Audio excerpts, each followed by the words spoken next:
दिखाते हैं अभी आपको, बाकी गाड़ियाँ भी शिफ्ट करने का अमल दिखाते हैं, लेकिन अभी फ़िलहाल यहाँ से दिखाते हैं आपको कि ये गाड़ी किस तरह से शिफ्ट की जाती है इसके अंदर।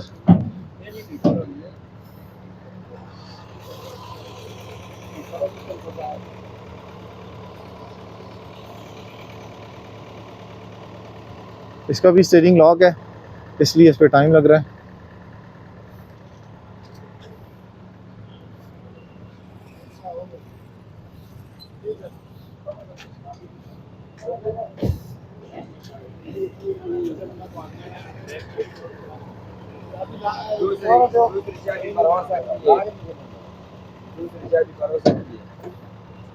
ब्रेक ऑन लगी है ना, तको हाँ लगी रहने